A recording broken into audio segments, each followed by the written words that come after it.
Good morning and welcome.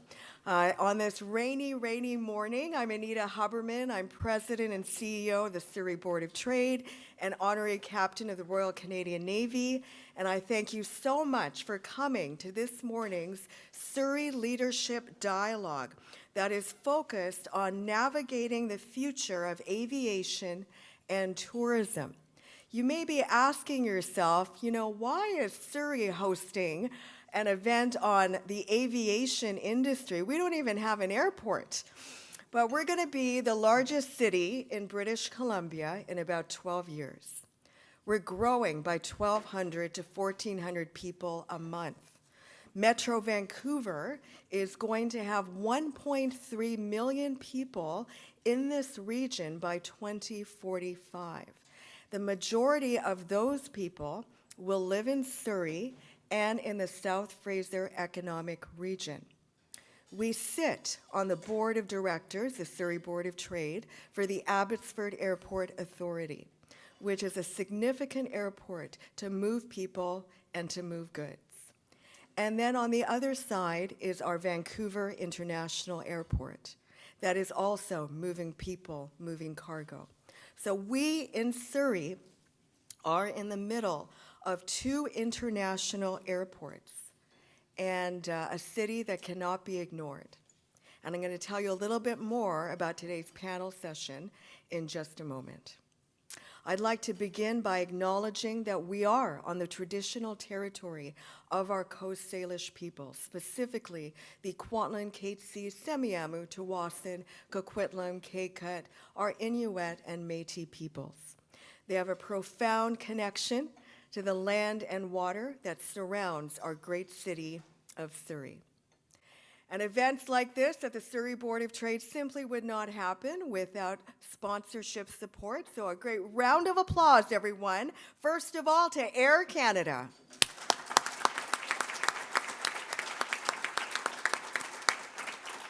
And YVR. Our ongoing progress partners for the Surrey Board of Trade are BDC, the Business Development Bank of Canada, the Chambers of Commerce Group Insurance Plan, represented by SNF Benefits, the law firm of Fasken, and Western Community College.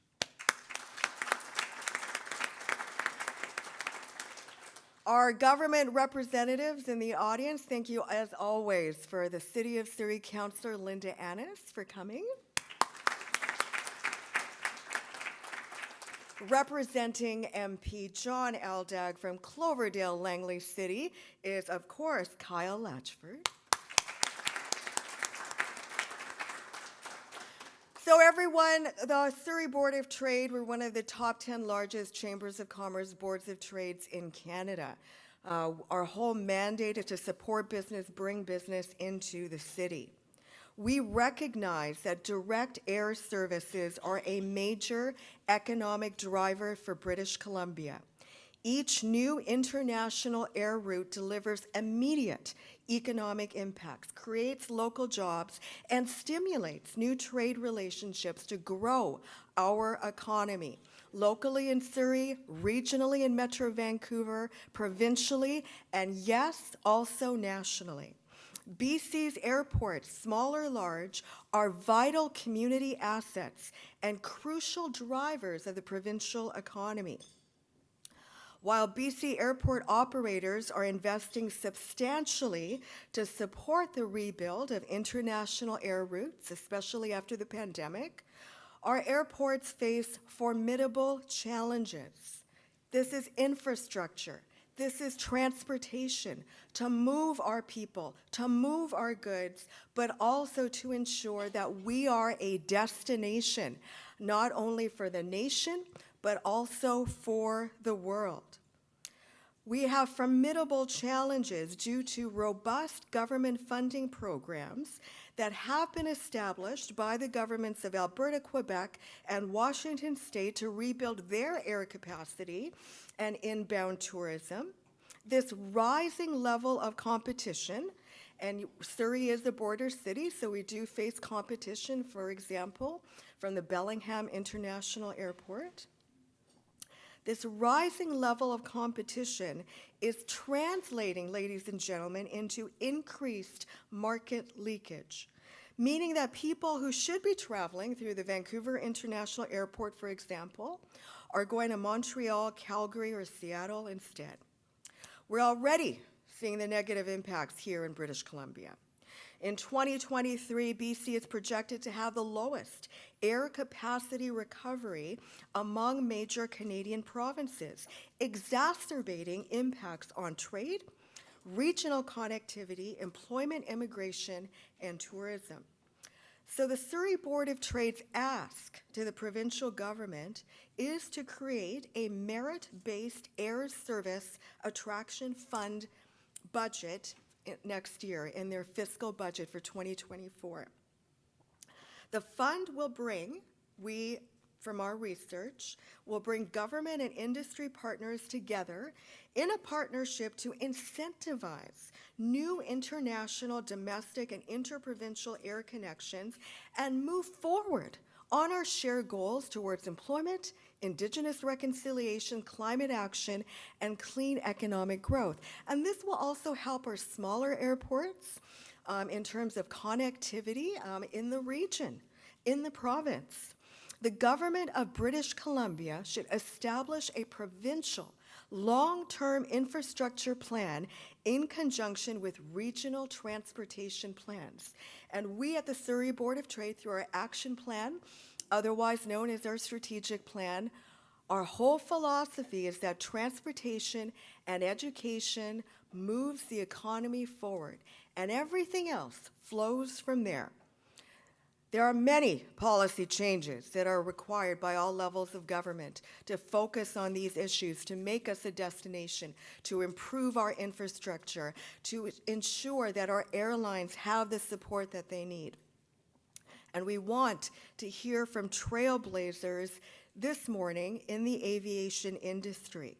We want to understand the dynamic relationship between cargo passenger services, tourism, and aviation education. I also sit on Metro Vancouver's Advisory Council for Destination BC. And of course, we're working together to ensure that Metro Vancouver, all 21 cities and our Indigenous communities are a destination for the nation and of course for the world. And so I ask you, as you are listening to your panelists this morning, we're going to be engaging in a dialogue. Come up to the microphone and indicate any ideas that you have, whether it's policy related, whether it's projects that you're working on. How can we ensure, and especially, this will lend into ideas into our transportation and infrastructure team, as well as our tourism, arts, and culture team at the Surrey Board of Trade, to really enhance and instigate change. But first, I'd like to ask from YVR, Trevor Boudreau, to come forward for his sponsor presentation, please.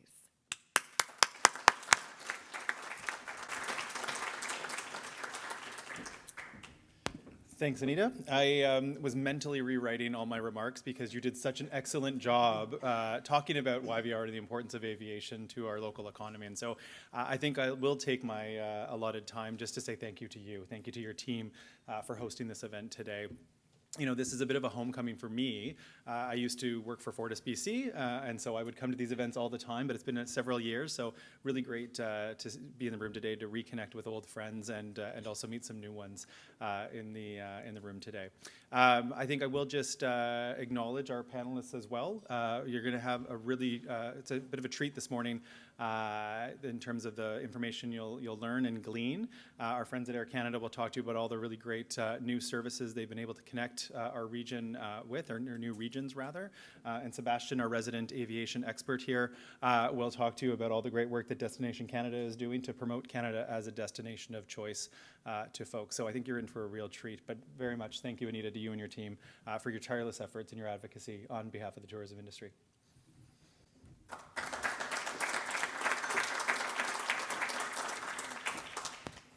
Thank you so much, Trevor. And of course, your president and CEO, Tamara Vrooman. I've known her for a long time, for the past 15 years, and she's absolutely amazing, working on so many different community initiatives. So thank you again to YVR for your sponsorship.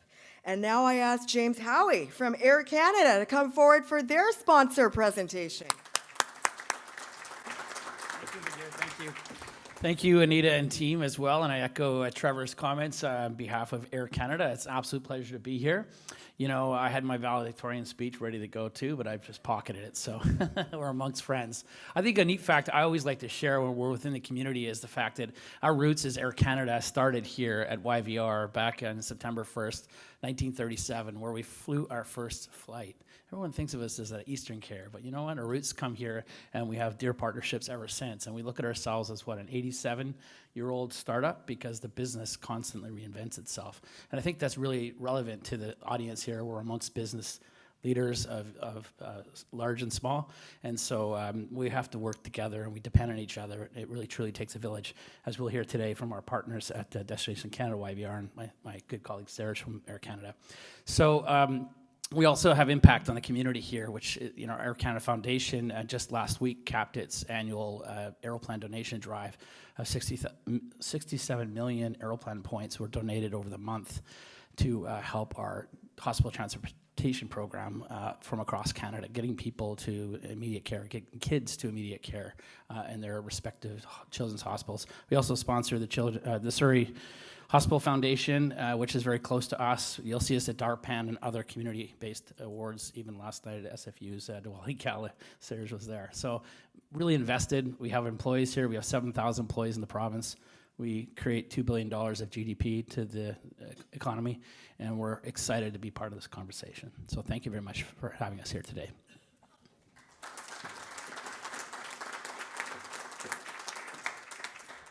And hopefully all of you entered for the draw that we'll be doing right at the end. It's a raffle prize for 2 people on an Air Canada flight to anywhere in North America, the Caribbean, or Hawaii. So you have to be here to win it. So you have to stay until the end. So thank you so much to Air Canada. Okay, so let's move to our panelists. I'm going to ask each of you to approach the podium in turn to deliver your presentations.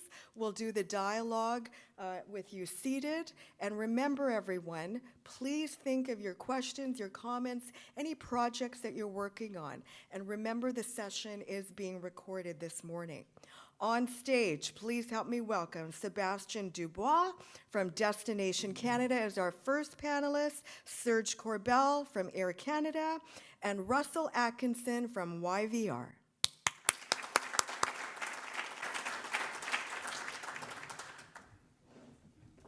Thank you, Anita. Bonjour and good morning, everyone.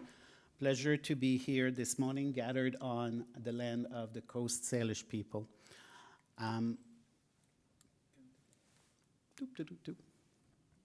I've used one before, I promise. Thank you for the introduction, Trevor. I just want to specify, though, that I am not an aviation expert. I will often defer to my friends here that are the aviation experts, but at Destination Canada, I will bring a lens of tourism into the perspective, into the conversation this morning. Moving on. Destination Canada, who knows us? Few people, fantastic. Crown Corporation of the federal government based downtown Vancouver. I'm saying this because a lot of the work we do is international, and often Canadians don't know us. So Crown Corporation, with a mandate of sustain a vibrant tourism industry from coast to coast to coast. Also to market Canada as a destination, to support and collaborate between the various, the private sector and the various sector of government, and also working on data. We have a lot of data. We got a lot of great report on our website. If you have not been on destinationcanada.com, I would encourage you to do it. Make sure you look at the research tab, look at everything we have in there available for everyone. And also, whilst you're at it, make sure you register for the newsletter, because we send a great newsletter every other week that would keep you guys updated on things that we are doing. one back. Our ambition is that tourism would generate wealth and well-being for all of Canada and enriches the life of our guests. I was told that I had about 7 minutes to introduce this morning. I have 12 slides, so buckle up. One more slide. So when the pandemic hit a few years back, we sat down and, borders were closed. You remember, we were not getting out of our houses. Restaurants were closed. And Destination Canada said, okay, what is going on? What is it that we can do to have the better impact? And we decided to take a two-track approach where we worked on the recovery plan that we launched in 21 all the way to 25, so we're right in it right now, to make sure that businesses across the country from coast to coast to coast would recover as fast as possible and in the better way possible. And then we said, once we're getting out of the pandemic, we will be launching a long-term plan, and we're planning to launch it in January 2024, and it's going to be a 6-year plan going to 2030, and it's going to focus on growth of the sector and resilience of the sector. So I know the title of the presentation today is about future, but I thought I would talk a little bit about the present and the recovery and where we are. So one more slide, yeah. Canada recovery, so total visitor arrival to Canada. We're looking from Destination Canada key market, which are UK, France, Germany, US, Mexico, Japan, China, South Korea, and Australia. At a Canadian, at a national level, we're looking at 80% recovered by the end of August this year. And if we're looking at seat capacity, because you'll remember in 2020, a lot of the flights were grounded, so we lost a lot of our seat capacity into the country. So Destination Canada put a focus for 2 years, ending at the end of 2023, on helping getting flights back. So by the end of Q3, we were expecting to be at 89%. I got numbers literally 30 minutes after I sent the deck in yesterday afternoon. That's why I was so late at sending the deck, because I was waiting to see if I was getting the numbers. By the end of 23, sorry, we're expecting to be at 98% recovered. If we take away China from our key market, because obviously China has not recovered in the same way. One more. If we look at British Columbia, by the end of August, we're at 73% recovered in terms of international visitors. Right? So I've talked often to hotels, and hotels are like, oh my gosh, we've been so busy this summer, we're busier than ever. There's a lot of domestic travel, and domestic travel is not counted in these numbers. BC was at 80% recovery in terms of seats capacity, so we're pacing behind the national average, and that is because of China. China being such an important market for British Columbia, it has a huge impact on it. One more slide. We're moving into hotel occupancy for this summer. So British Columbia was at 80.3% occupied this summer, which is great occupancy rate. And Vancouver, I pulled Vancouver as opposed to the hotels in Surrey. I thought that would have a great impact on the numbers. Vancouver was at 87.4% occupied this summer. Better occupancy rate than Toronto and Montreal. So pretty fantastic. If we look ahead, when are we going to get recovered to numbers to where we were in 2019 in terms of passenger numbers? Domestic by the end of 2023. So we're good on this front. In terms of North American, so Mexico and the US, by the end of 2024, we should have reached where we were in 2019. And by the end of 2025, we should be at 112% of where we were in 2019. So huge growth on that front. If we look at Europe, we're looking at the end of 25, and Asia-Pac by the end of 2026. This is for leisure travel into Canada. How does Destination Canada do it? We focus on leisure travelers, so we work with tour operator, travel agents, we work with media around the world, or we do consumer marketing, direct consumer marketing into these key markets in terms of generating demand into Canada. We also have a great team that canvass the world for business events, convincing CEO to host their meetings into Canada, small, medium, or large conferences. Destination development, that would be another presentation on its own, but definitely we are working with the provinces in terms of helping moving destination along and creating new demand into the country. And data and insight and analytics, like I was saying, everything we do at Destination Canada is data-driven, and a lot of this data is shared with partners through the website. Key markets, like I was saying earlier, and you have Canada here. We don't really market Canada to Canadians.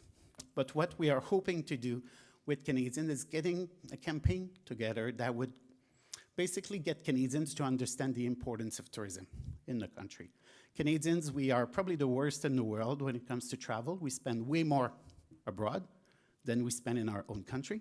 So how do we get Canadians to understand the value of tourism for their community? So we should be seeing this year. And looking ahead for 2024 and onward, for years we've been talking about pushing shoulder seasons, right? We say, okay, the summer is busy, let's push the shoulder season, so fall and winter. In 2024, we're actually gonna walk the talk, and our focus are really gonna be only on pushing fall and winter into all of those markets for Canada. Moving along, tourism outlook. Literally by the end of November, we should have our new forecast posted on destinationcanada.com. I was not able to pull slides from it because they're still finalizing it, but make sure you keep an eye out for it.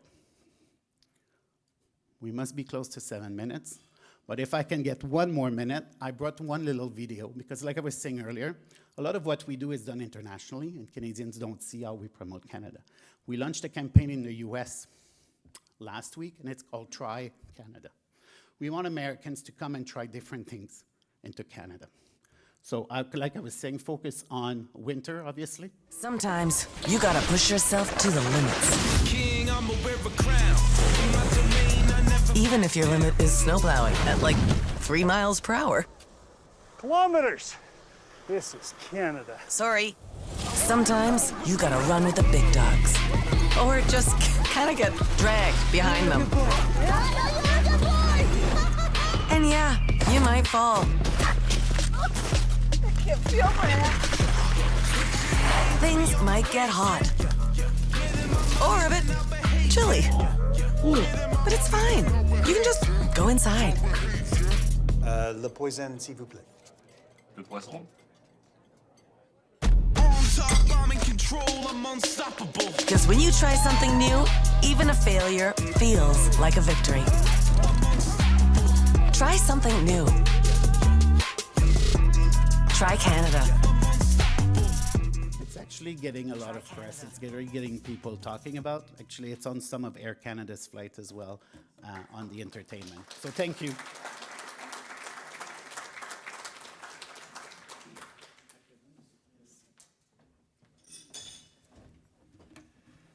Thank you. The video teaches us that that one S makes a lot of difference between poison and poisson. So, thank you so much, everyone. It's a pleasure to be here with you all today. Merci beaucoup, Councillor Annis. Good to see you again. Thanks for being here this morning. It's really a pleasure to be here, my colleague James and I, and with the esteemed panelists and our friends here. We work together quite a lot, and we run into each other at different events all the time.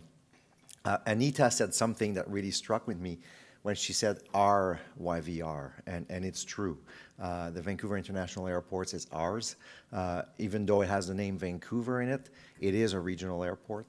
It plays a significant role for the economy, not only of the region, but the province and the country. And I'll touch upon that in a moment because we're talking about the future of aviation.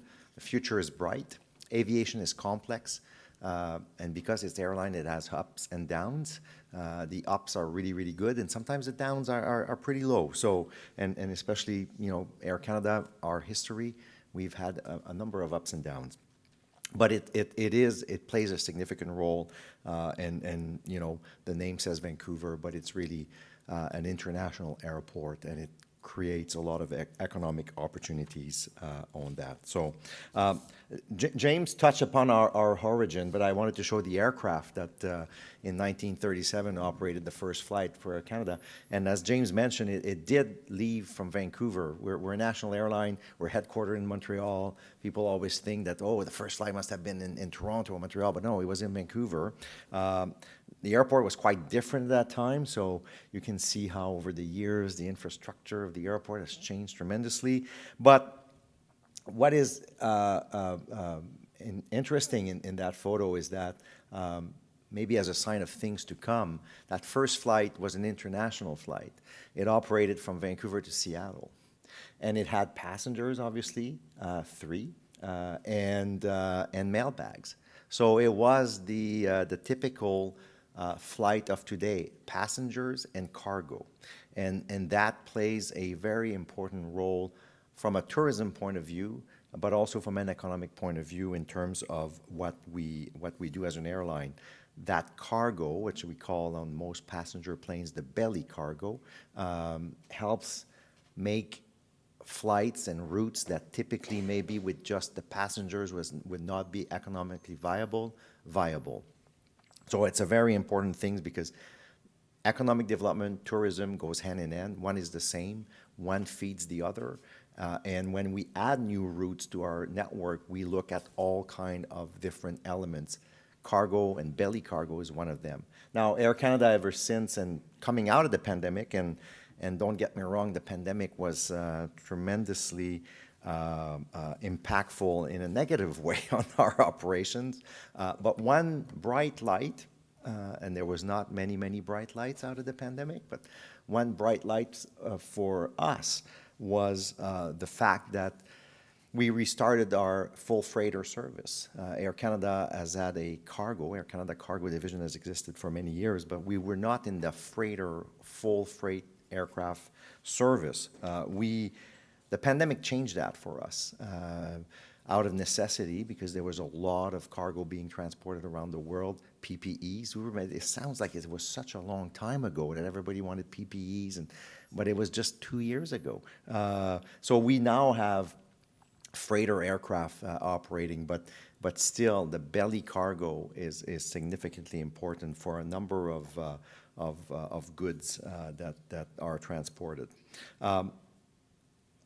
One of the players in our network that's very important to us is Air Canada Express. Air Canada Express is what we call a bit of our feeder airline. It's not Air Canada, it's a separate entity. It's a private company headquartered in Nova Scotia, in Halifax, called Jazz Aviation. So they run. People don't notice it, the livery, the employees, everybody wears, you think it's an Air Canada flight. It is an Air Canada flight, but it's operated by Jazz Aviation. We buy all the capacity. So we have what's called a capacity purchase agreement with them. We buy all the seats, but they operate, we set the schedule, but they're the Jazz Aviation employees. But they play a very, very important role because they are, and in BC particularly, of all the airports that we operate in to BC, Jazz is, in some of them, the airline and key feeder to YVR, and also our Sixth Freedom traffic, which is the traffic we fly from the United States into Canadian airports and then to other Canadian airports or internationally to our international network. Jazz Aviation does operate a lot of the flights from the U.S. and into the U.S. I say from the U.S. because for many years, American Airlines were very good at coming here, marketing their routes from San Francisco or Los Angeles and Seattle, New York, to Europe, Asia, the South Pacific, to Canadians, buying a seat, air transiting through these international airports. And we said, why don't we do the same thing? We have an incredible airport infrastructure in this country. We have, we believe, a great airline, and we could actually sell tickets in the United States to American travelers to fly on us via Canadian airports, leaving dollars here, into the international destinations. And we've had a lot of success doing that, and that has meant that some of the routes we operate from Vancouver, international routes, that makes them viable. A lot of the American travelers prefer now to fly via YVR. You go into Vancouver Airport, the ease of getting around the airport, getting through customs. We've worked closely with the airports on things with the federal government, the transfer of bags, international to domestic, international to international, the visa-free transit through YVR. All these things that are not newsworthy, but make a big difference in us being able to attract travelers that will go through YVR and allow us to have flights up to 10 times a week in peak winter to Sydney, Australia. 10 times a week. 15-hour flight, big aircraft. We can't do it just with the Vancouver market. There's not enough capacity for that. So these American travelers, we sell tickets in New York, we connect via YVR into Australia, but economically, it's very significant what it does for this region. So that, our network, Sébastien talked about the recovery. We are not at 100% recovery at Air Canada. Some markets were above 100% compared to 2019. Some markets were below. We're about at the 93-95% overall recovery. But when you look at the number of routes that we have operated since before the pandemic and after the pandemic, we're above the number of destinations in YVR. We've added since the pandemic. So we cover the country here. You can touch all of the regions. As far as Halifax in the summer, with the new service we started last year, Quebec City, which we have just now put into a year-round service to Quebec City.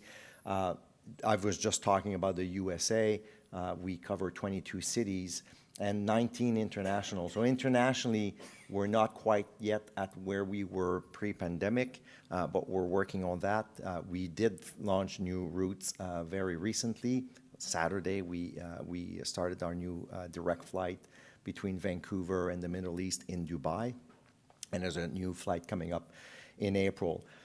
But what that allows us to do is really service all of the regions in the province of British Columbia. Including YVR, we have 15 airports. We go to all the regions. That helps, obviously, connect the different cities to Vancouver, but it also allows us, because the traffic on those regions, in some of those cities, mostly people connect at YVR. They don't come here to just stay in YVR. They connect on us. They go to Toronto, Montreal, they go to California, or they go to some of our international destinations. So overall, we're at about 180 airports in our network, about 102, 110 in Canada and the US, and internationally. So we do have operations that touch 6 continents in the world, and we're keeping on developing that. And we work very, very closely with partners at YVR, Destination Canada, and the other tourism marketing organization to allow us to make that happen. I've just mentioned it, so we just launched last Saturday, Dubai, direct from Vancouver. It's for now a seasonal service, 4 flights weekly. We have all the intention in the world to make it a year-round service and hopefully to get to daily service on Dubai. And we do that on those long-haul international flights. Typically, we would start small on the seasonal service. We did that when we launched Delhi a number of years ago. We did that when we launched some of the Australian markets that we cover. We build the market, we work with our partners, and eventually we make it a daily service. And in April 3rd, we will be launching a direct service between Vancouver and Singapore.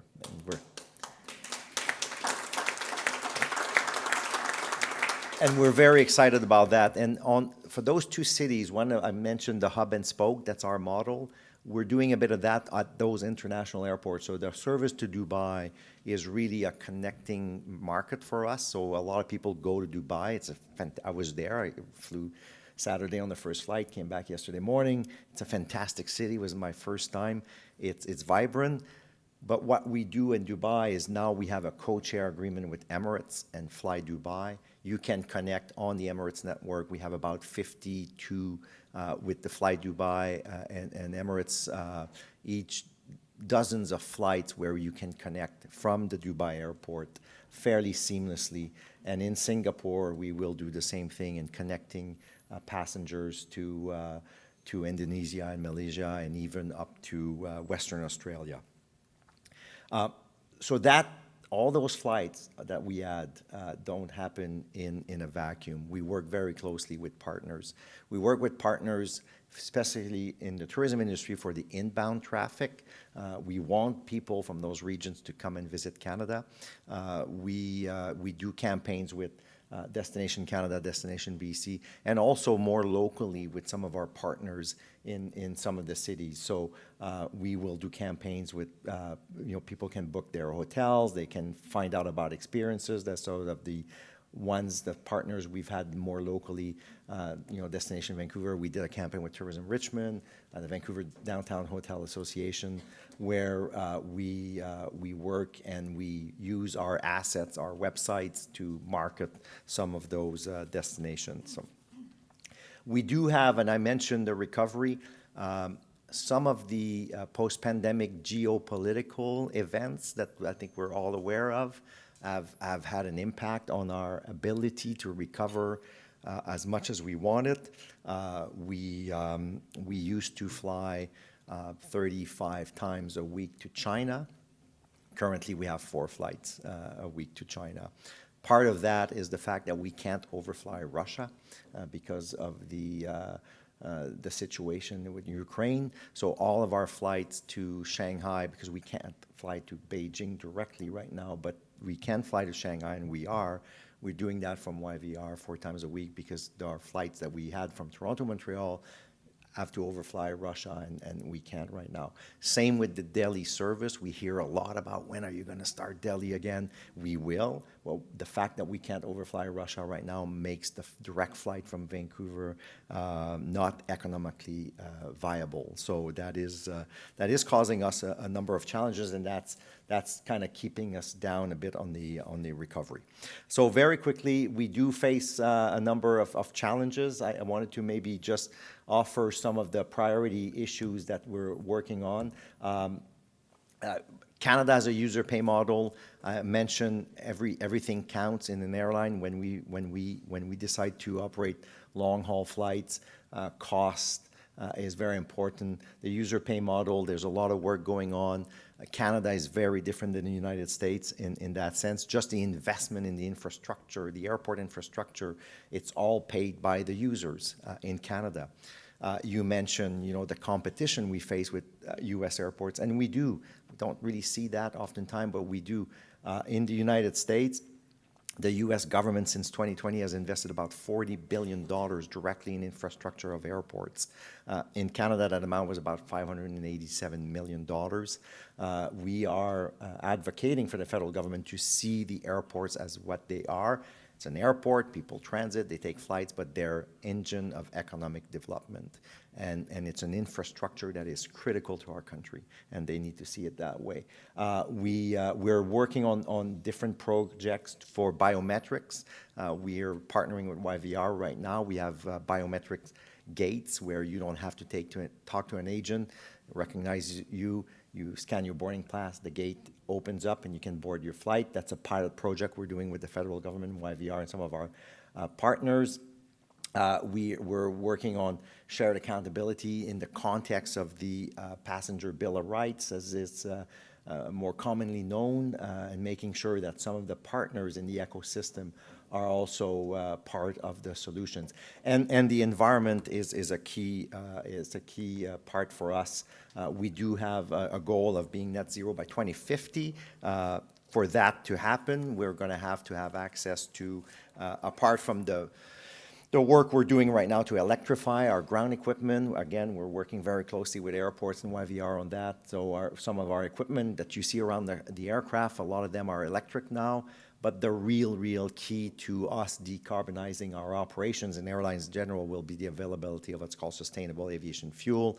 It's a cleaner burning fuel, and we're going to have to, and we're using it already. It exists. It's produced in very small quantities around the world. The SAF that we currently use, we tank in San Francisco. It's brought there from Singapore.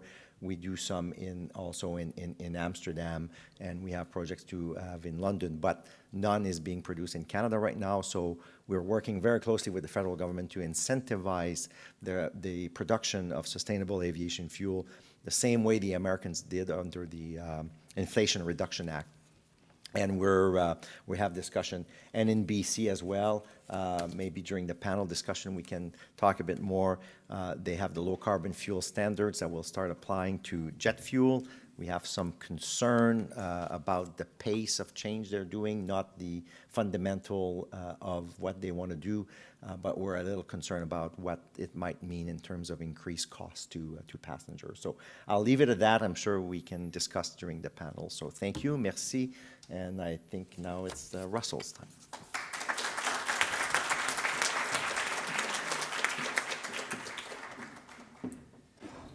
All right, thank you, Serge. And I should mention, last time I saw Serge was on Friday. We were hosting a bunch of events for the Dubai inaugural, and Serge then went and hopped on a flight to Dubai, and we were just talking about, he got off the plane looking like a complete rock star as people were taking pictures of him coming off, and it looked like you had just not got off a 13-and-a-half-hour flight, I think, sir. So anyways, he's amazing. So 15 and a half, sorry, undersold there. All right, my presentation today, I want to talk about a few things. I want to talk about the current environment, what we're seeing at YVR right now, and also a little bit about the competitive landscape. I think the benefit of giving the last presentation of the day here, as Anita touched on many of the points that I was going to go through, so thank you for doing my work for me, Anita, as Trevor said, and Serge as well. And you also hear me referencing Air Canada a lot in my presentation, our biggest partner at Vancouver, and doing amazing things, Serge. I wanted to start the applause there when you were talking about Dubai and Singapore. These are big investments Air Canada is making in our community. They have choices, and we thank you for putting the metal into Vancouver. And Seb, Destination Canada is a fantastic partner for YVR, for Air Canada, and what we're trying to do here to not only get seats into the market, which is my job and my team's job, but to make sure those seats are full when they come into the market so that they're profitable and they're sustainable.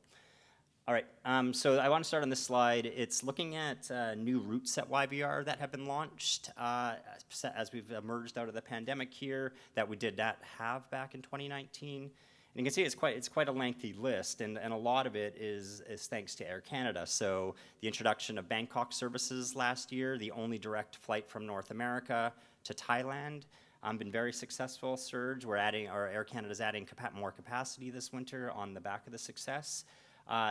Serge mentioned Dubai, which launched on Saturday, which is absolutely critical for us into that region. And then Serge, the connectivity that you have with Emirates in that market. And Singapore starting in April, we think is really, really important when we think about the next normal, and I'll talk about that over the next few slides here. And then, again, I'll continue to highlight Air Canada things here in the purple. Those are new US flights that we've added, and the two I really want to call out are Miami and Washington. So Miami was previously the largest unserved destination that we had by market demand from Vancouver. We just needed the right airline with the right aircraft, which was Air Canada with the MAX aircraft, and it's been extremely successful, and I think, Serge, we're continuing to build that up and looking to get all these flights, as many as we can, year-round, daily, and that's the ongoing efforts with SEB and our tourism partners and Air Canada to keep promoting.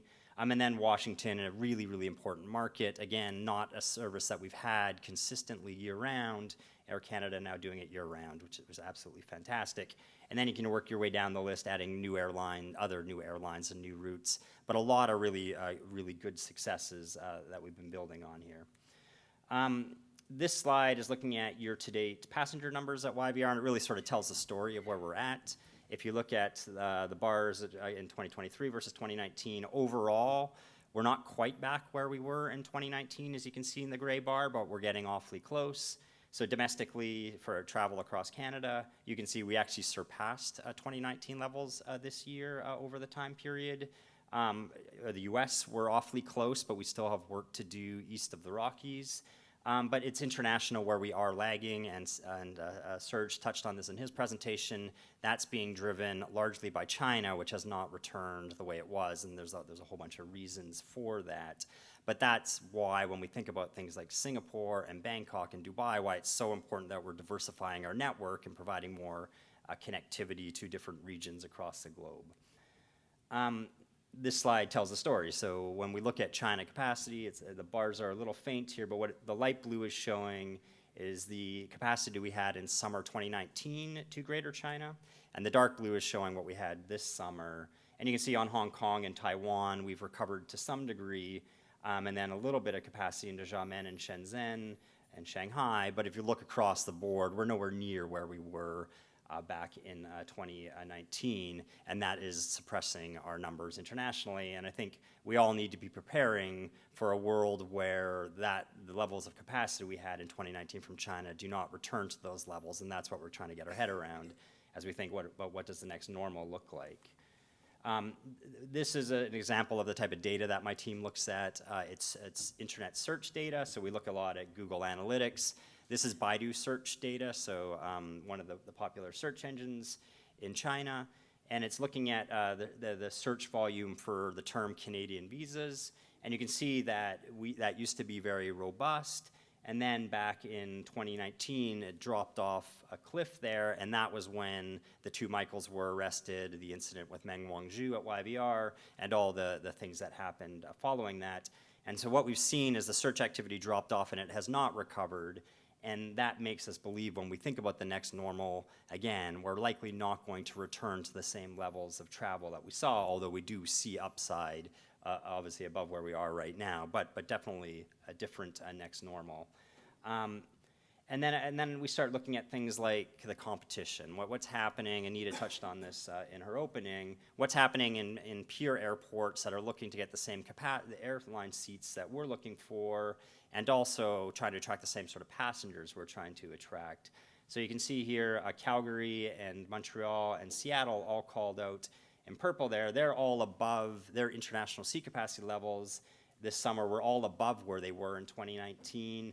And then you can see San Francisco and Toronto also outpacing us. So that was the point Anita was making earlier, that Vancouver has not recovered as fast internationally in particular, and that is because of the lag on China, and something we need to be thinking about as we move forward. How do we build back our air access and stay competitive? Because the more international air capacity we see going into these other markets, the more we see our passengers connecting through places like Calgary to go to Europe, and we would rather have those passengers flying out of Vancouver, and I'll talk about why that's important in a few slides. Okay. All right, this is another point that Anita was referencing and just putting it on a slide. We call this market leakage. So the point I was just making, when a passenger flies from Vancouver or from British Columbia through a different hub, that is a passenger that could have been flying from our market and supporting our economy. So what it's showing on the left is from Europe in 2019 versus 2023, and what I'll call out there is the light blue. For Europe specifically, what that's showing is the growth in passengers that are now connecting through Calgary to go to Europe, and that's being driven by WestJet putting a whole bunch of wide-body capacity into Calgary this year. And again, passengers that we could be taking direct are now going through Calgary. And if you look on the right, similar story, but different segments.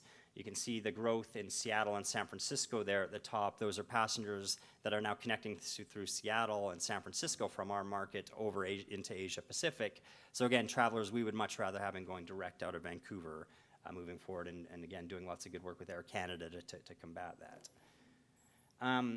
Now I want to get into talking about the next normal. What do we think things are going to look like? This is a data point we look a lot at. So this is in-plane, deplane passengers versus the size of the BC economy. So it's a good metric for us when we're thinking about economic growth and will passenger activity remain at the same levels. You can see back in 2019 or 2018, we were at our peak ratio there at 10 and 9.9. And then it dropped off a cliff during the pandemic when folks weren't traveling. Things are starting to pick up again there. You can see we're forecasted to be back at 8.6 this year. So the question for us is, do we think we'll get back to that same ratio? And if so, then what does economic activity look like moving forward? And that gives us a pretty good indication of what we think passenger levels will look like. So why are we optimistic moving forward, despite the challenges that Serge outlined? Well, one of the reasons is immigration. So we're seeing record immigration levels in this country. We saw over 1 million people immigrate to Canada in 2022. This is just a chart from Stats Canada. And then it shows projections moving forward. And what it's showing is, again, more and more immigration coming into this country, which there's a whole bunch of challenges that brings with it. But certainly from a travel perspective, it's stimulative. So this is a bit of data that we've been running. When immigration increases in this country, we see nationally that it does have a stimulative effect on market demand, and it happens 4 years after that that immigration occurs. In BC, the stimulation is actually higher in our province, and it happens quicker. So it's 1.5% demand stimulation, and it happens 2 years later. And the reason we believe that to be true is the type of immigration that we get in British Columbia. So this, again, Stats Canada data looking at median income growth from 2010 to 2019. You can see the dark blue bar there for British Columbia, that's overall. So you can see overall for immigration in BC that the income growth is higher than the national average. And then for Asia, even more so. And we know that a lot of the immigration we get here is from Asia.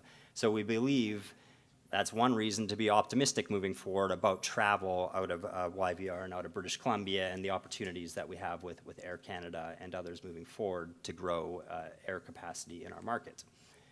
Another part of the story that's really important is international students. So when we see a 10% increase in international students, it has a huge impact on travel and deplane passengers at YVR. So we actually see a 4.5% more passengers at YVR when we see a 10% increase in international students. So it's extremely stimulative because it's not just the students coming over, it's the families coming over, it's friends coming over, and it's all the other induced and direct benefits that come from the sector.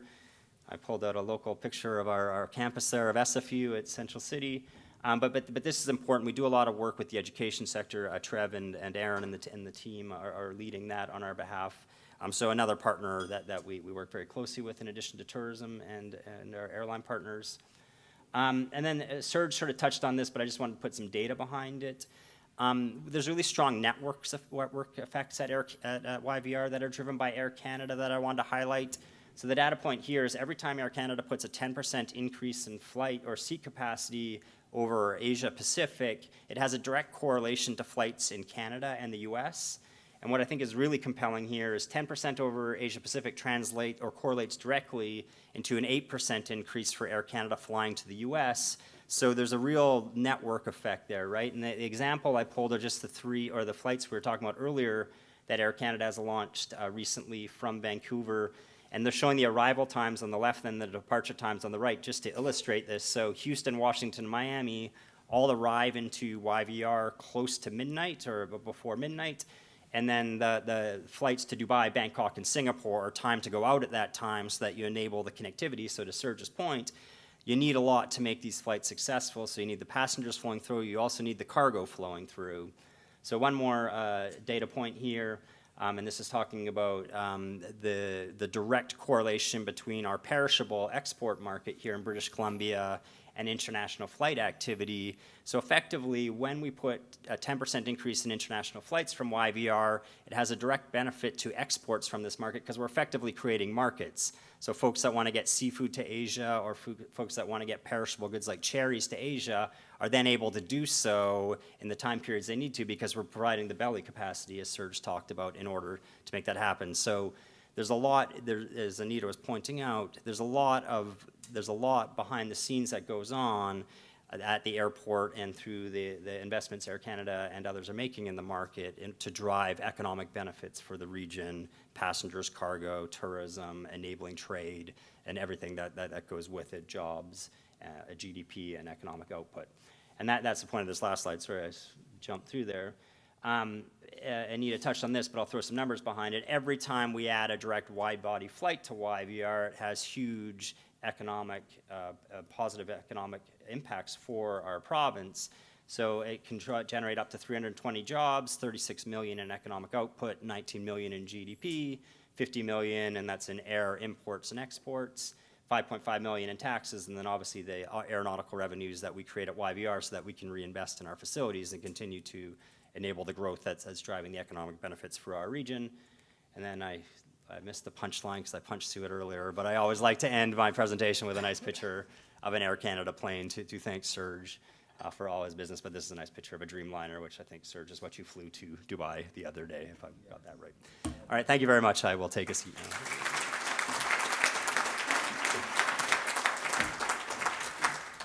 Thank you very much. Yes, I love the Dreamliner for Air Canada. So now, everyone, this is your opportunity to come up to the microphone. If you can state your name, your company name, any comment, project you're working on. And remember, we're recording the event. So come up to the microphone.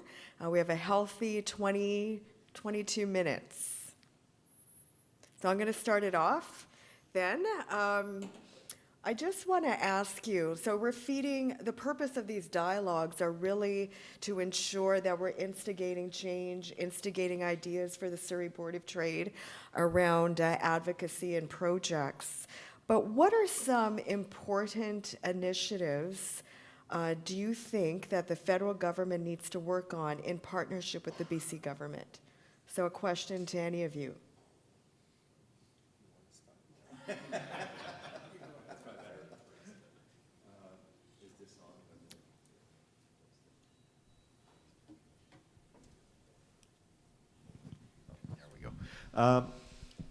There are quite a few, so let me. Well, and you've included the BC government there. I think the key is really to make ourselves competitive vis-a-vis the United States. We need to be aware of a number of things. One of the biggest issues we face right now is the investments in the airport infrastructure.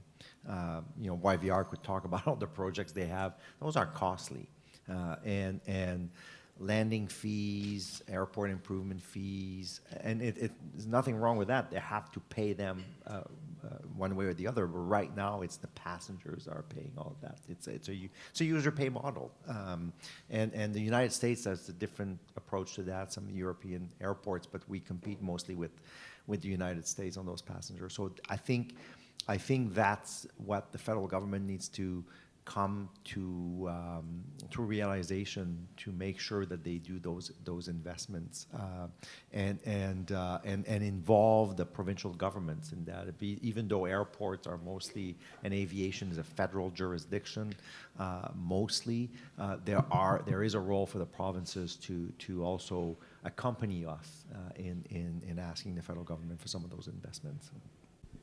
Maybe I'll pick up on that. Serge, a good example, I think, that you touched on in your presentation is biometrics. So we're working with Air Canada right now on biometric boarding gates, which creates lots of efficiencies. It's a good example of investments that we can be making, and if we can be supported in those sort of investments so that we can ensure we're competitive against the likes of Seattle and San Francisco who would like to take our passengers. It's a nice example. Anita, you touched on another example earlier, which is more provincially, this notion of an air service attraction fund, so having a marketing fund that we can work with our airline partners to attract capacity is really important, and thank you so much for your support, Anita and Surrey Board of Trade. I think you provided us, or I know you provided us a letter of support. We're seeing the province of Alberta be very active in that space. We're seeing Quebec be very active in that space, the Maritimes, and as we talked about, Serge, the investment in the U.S. across a number of airports. So I think it's recognizing the value and the importance and the economic benefits of aviation and getting behind it and supporting it and working in partnership so that we continue to attract more service, so we generate the jobs and the economic value that we'd like to generate for our communities. I'm just going to add 2 words. I'm not talking about any project specifically, but definitely the collaboration.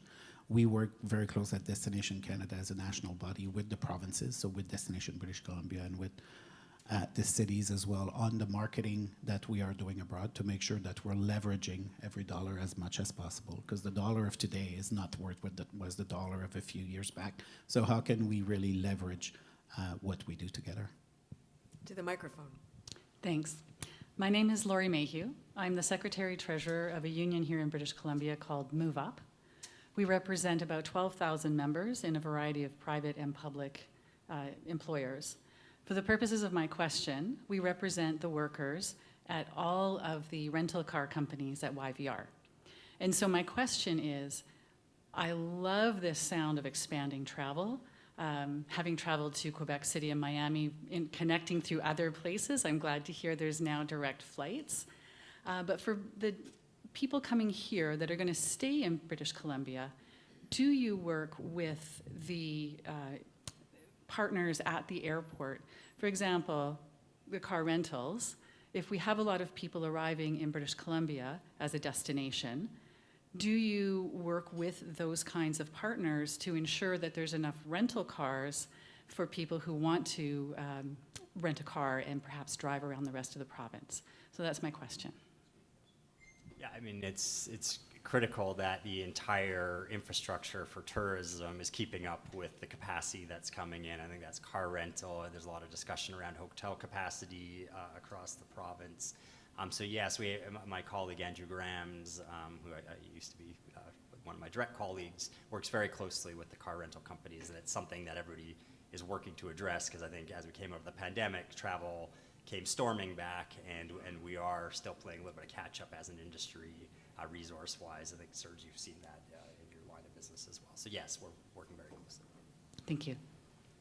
Okay, next question. Hi, I'm Jody Vettrell. I'm a co-founder with my beautiful business partner here, Beata. And we're developing a respiratory wellness device for preventative means and also to support respiratory conditions. So I'd love to talk to you after, Serge, about possibly doing something around the airlines. But my question is to do with Airbnb. And I'm curious, from maybe a Destination Canada, maybe Sebastian, you're the right person, with the new announcements in the BC government, with the restrictions on Airbnb, and now they're talking about making these types of moves federally. How is that going to affect people coming here? Because there are a lot of people that want to come and have that more, different type of experience from hotel, and just wondering about that, if you're doing any sort of partnership. And one last thing, thank you for the Dubai flight. We flew to Dubai last year, and we did the milk run to stay loyal to Air Canada. They did, Calgary, Toronto, to Dubai. So I'm very pleased we'll be flying that this year in February. So. I'm afraid I don't really have an answer. Like, we work with the provincial organization, like I was saying, Destination British Columbia, and Destination Vancouver, so the destination marketing organization across the country. Legislation being different from a province to the other, there would probably be TAIA BC and TAIAC that could probably help in terms of figuring this out, because they are a lobbying group working with the government, so they would probably have a better answer. But well, I'm on the board of TAIAC, so the Tourism Industry Association of Canada. So, I mean, and not maybe directly about are we for or against the new rules. Generally speaking, as an airline, we're for fairness of treatment, and we've had those discussions oftentimes in the air bilateral and which airline flies here, and some airlines around the world are heavily subsidized by their government. We're not against competition, but we're for fair competition. So, and some hotels feels that way against some of the competition out there.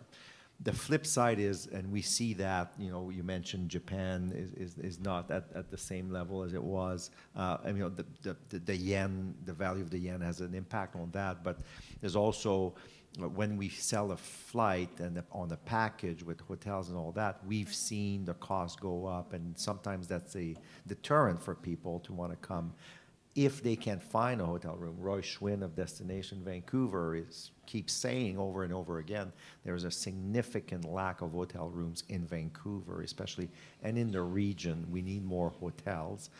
When we have peak period in the summer, because everybody wants to come in the summer, it's hard to find a hotel room sometimes.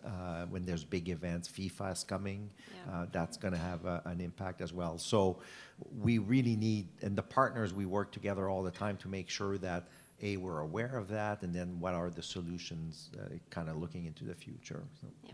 And I also sit on the board of Destination BC, so we can talk after as well. Yeah, go ahead. Hi, my name is Suhail Durrani. I'm head of aviation training at Western Community College, and I'm highly thankful to Anita for arranging such aviation conference here. My college is actually IATA Authorized Training Center here, and we provide IATA, International Air Transport Association, training on their behalf We are starting cabin crew training program, and we are starting other aviation training programs as well. And AIRTA certified professionals will be ready to hire after their graduation. They will have AIRTA certification and also certificate from Western Community College. Second, we are also first Transport Canada approved flight training unit from Surrey. We are the first approved flight training unit from Surrey, based in Abbotsford Airport. Our base is at Abbotsford Airport, but we'll operate from Surrey. And we'll start the program very soon. We just got this approval 2 days ago, and we will start this program very soon. And we will be involved in all aviation training programs, that is the international approved training programs, AIRTA training program, cabin crew, marketing, airport services, ground handling, all kind of aviation training programs. And we hope that after graduation, our graduates will be ready to work with any airline, including Air Canada and the airport. So that's about addressing labor, human capital. Can you speak about any challenges in your sectors related to that? Well, we have had and we continue to have mostly around pilots. It's not just at Air Canada, it's a worldwide phenomenon. The US airlines are having the same issue, so hopefully you're going to train pilots. Yeah. Air Canada doesn't hire directly from flight schools. Jazz Aviation does, and then we hire pilots from Jazz. And there's been a tremendous expansion of aviation in Canada post-pandemic. There's close to 200 more like 737 type aircraft operating in Canada than there were prior to the pandemic, with new entrants, Flair Aviation, Lynx Aviation, and everybody's hiring pilots. And for 2 years, flight schools they had no students. So the pipeline dried up, and now it restarted very, very quickly, which has had a challenge for us. So, we've had to cut frequencies and capacity on some of our regional market that Jazz operates because they simply didn't have enough pilots to operate all of that.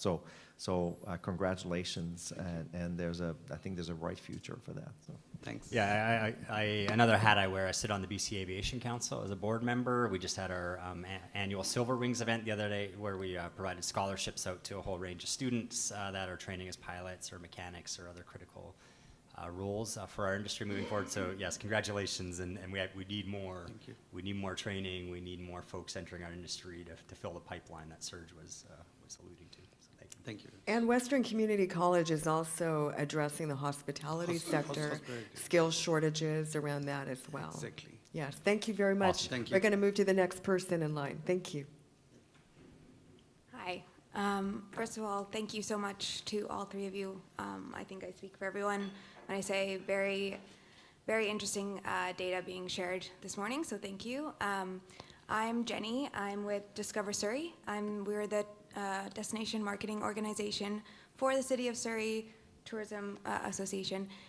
We are an independent nonprofit, but we work very closely with the City of Surrey, the Surrey Board of Trade, our provincial partners at Destination British Columbia, and of course, our national partners at Destination Canada.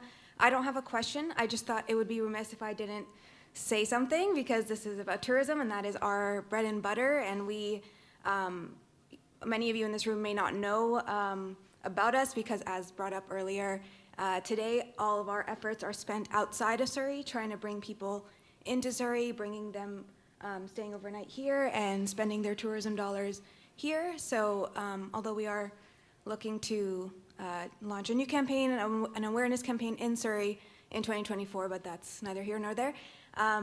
Essentially, I just wanted to introduce myself and say, tourism is something we see the potential of Surrey, as I'm sure all of you do, and we are working day in and day out to try to put Surrey on the map. Surrey is recovered exceptionally well post-pandemic in comparison to some other cities.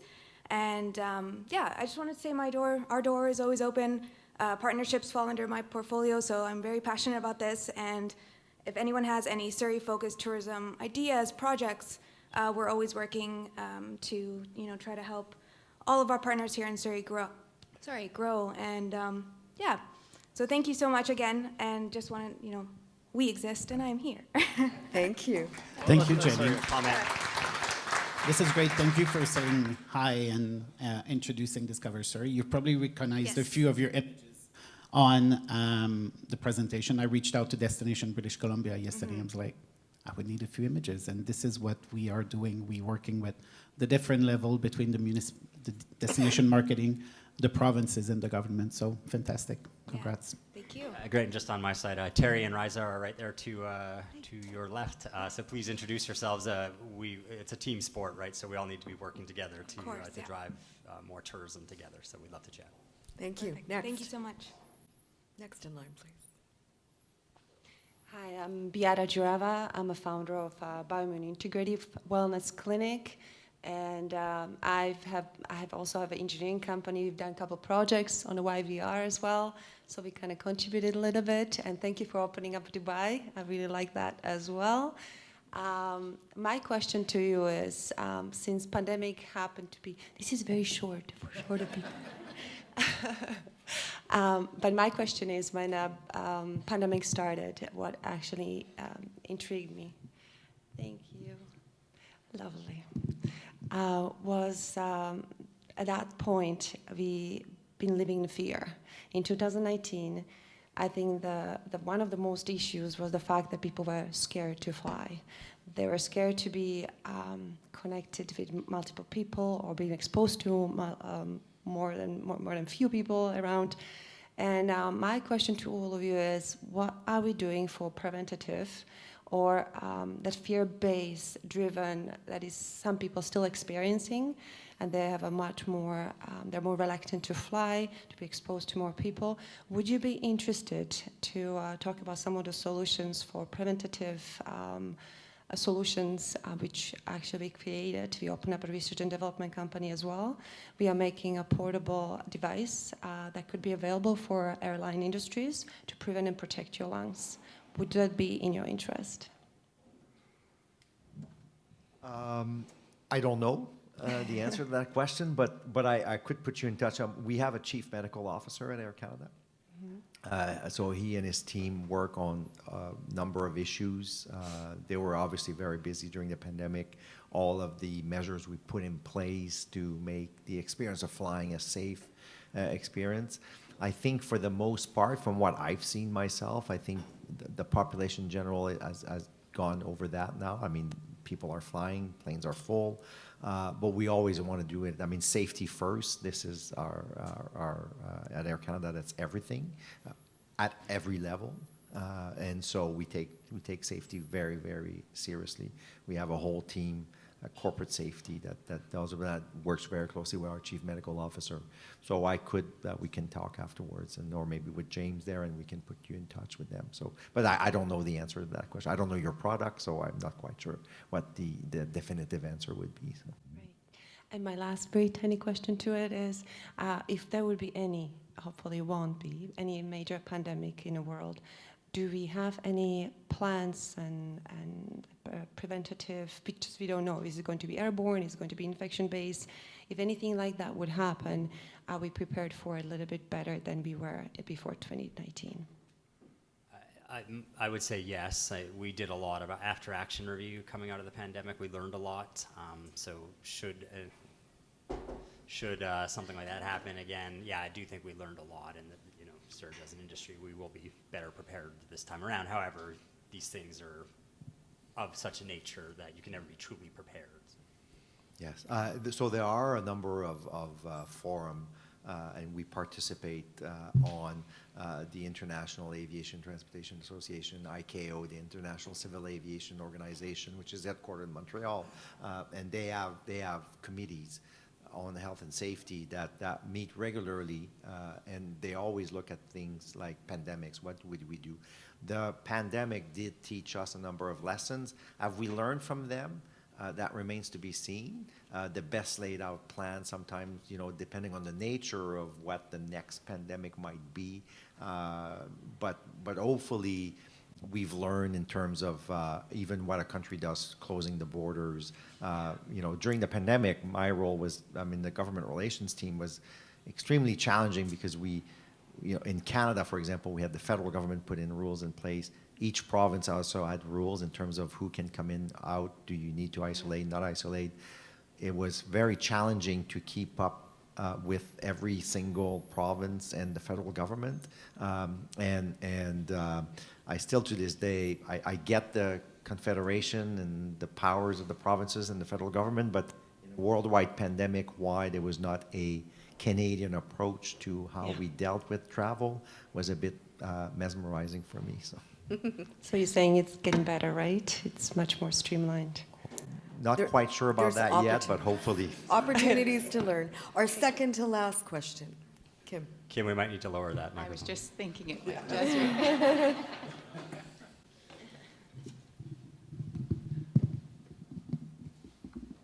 That works. Excellent. Good morning, everyone. I'm Kim Halowski, Community Relations Manager with Fortis BC and former Vancouver Airport Authority team member. Fortis BC is working hard to decarbonize our gas system. We're looking at replacing traditional gas with renewable natural gas and also exploring hydrogen. So my question is for Russ as well as Serge. So if you can maybe share some of the initiatives that the Airport Authority is looking at to hit your carbon reduction plans. And Serge, you mentioned some of the new fuel sources. Do you see hydrogen as a potential future anywhere within your fleet? And I'll kind of leave it at that for both. Thank you. All right, I start? Well, Kim, I think you'll be aware of our net zero by 2030 targets. So obviously a very ambitious target, something that puts us on the leading edge of airports around the world. There's a whole ton of work that's going into that, whether that's all the investments we're making in LED lighting, the GPU power sources we have at gates so that aircraft can plug in at gates rather than keep their engines idling. We're obviously working with Air Canada and others to make sure that that's being utilized. So there's on our website, there's a whole list of the projects underway in order to hit those targets. There's also the geothermal exchange that we're working on at YVR. I think hydrogen is one of a number of promising technologies out there. Perhaps I'll turn it to Serge to talk about hydrogen specifically.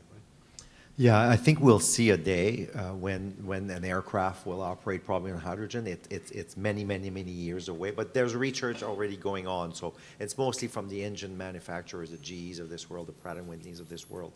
But there is work going on. The experts say it's probably 25 years before a plane takes off with fuel by hydrogen. I think people remember the last time when an aircraft took off with hydrogen, the Lindbergh, the way, but we've evolved since. So, so the immediate solution, though, outside of electricity, Harbour Air is doing fantastic work on that float plane with electricity. We bought 30 electric planes from a Swedish company that we should get in 2028. But the certification will be complex, as it is for Harbour Air. With electricity, the challenge is the range. I mean, the electric plane is 200 kilometers that we have. So, you cannot, the long-haul flights on electricity, experts say probably not going to see it. The weight of the battery is just too much. So the immediate solution to reaching the goals that we have, that international aviation has, is the sustainable aviation fuel. Some of it, the hydrogen, will be useful for the production to make sure that the whole supply is net zero. On the sustainable aviation fuel, though, it exists, it's produced around the world, as I said earlier. Our concern right now is while we purchase it, we want to purchase it, it's very costly. Fuel for an airline is about 30-35% of our budget, of our costs. If you increase the cost of a liter of fuel by 100%, that's a big hit. And currently, some of the SAF is even higher than that. The province of BC has had the low carbon fuel standards in place for a long time on gasoline, diesel. It's great. We all agree with the goals. We're all aligned. But they are now going to include jet fuel. So starting January 1st, 2025, the carbon intensity of that jet fuel will have to be reduced by a certain percentage every year to reach 10% reduction by 2030. And then by 2028, you will have 1% of the jet fuel will have to be SAF. None exists right now. The flip side is if you can't meet those targets, you're debited. You pay a penalty and the producers have to buy credits. We estimate that that's going to be costly in the absence of solution today in Canada and even from the fuel we import into BC. So we're in agreement with the goals of the province. We're just asking them to delay the implementation by 2-3 years. Thank you, and great presentations. So too. was it a trade between Trevor and yourself? Like, so is that how it worked? We're still friends. Yeah, okay. My name is Dr. Rishi Singh. I'm Vice President Academics of Eton College, that's based in Terminal Avenue. And we have a flight attendant course as well. And I'm looking forward to some more collaboration with the Air Canada and YVR Airport. So thank you, Anita, for organizing this. Your initiatives are commendable. So I also take this opportunity to thank Anita. She's been a leader, and I really look towards more of these initiatives with the aviation industry. One point that I have for Serge, have you looked into, we always are Delhi-centric, but we do have Kolkata as an international airport as well. And we can avoid the Russian airspace to go, because we reach Thailand, we reach Singapore, and it's only a 2.5 hours flight to Calcutta from there. So if Air Canada can look into that as well, because this will connect most of the Indians community with Canada who love to fly Air Canada. Okay, thank you very much. Thank you, Anita, once again. Thank you, everybody. Thank you. Thank you. We've looked at other options in India, obviously. That we fly Delhi, we fly Mumbai from Toronto, although right now we do go via London from Toronto, Mumbai because of the Russian overfly. So how we decide to put a flight to where is complex. We have the aircraft, we have the range. Is there the market? Sometimes the market is there, that's not the issue. And then there's the air bilateral agreements between Canada and the countries. We do have open sky agreements with a number of countries, the US, Europe, Brazil. So if you can get an airport slot, you can fly if you think it makes business sense. So into India, the air bilateral does spell out which cities an airline, Canada, can fly to, and it's not airline specific, it's between country, and vice versa as well. The Canadian government says, well, Indian airlines can fly to this or that city in Canada if you can get the landing slot at the airport at a time that makes sense. So sometimes there's complexities around that, like you have the access, but when you start talking to the airport in that country, they say, yeah, you can come, we'd be happy to see you. You have to arrive by 1 a.m. and by 2:30 a.m. you have to be gone. And you go like, okay, well, that's not going to work. So all of that is mixed. I don't know Calcutta if we look specifically, and I'm not quite sure if it's part of the cities in the bilateral. You might know, Russ. I don't know, but that's kind of part of the mix of how we make our decisions. All right, a round of applause to our panel.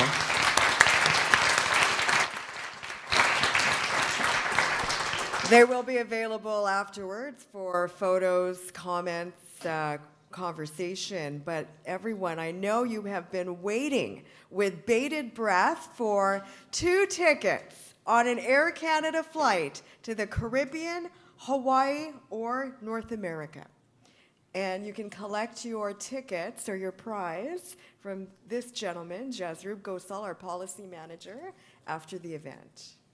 And the very lucky winner is, oh my goodness, Sohal Toran from Western Community College. Woo!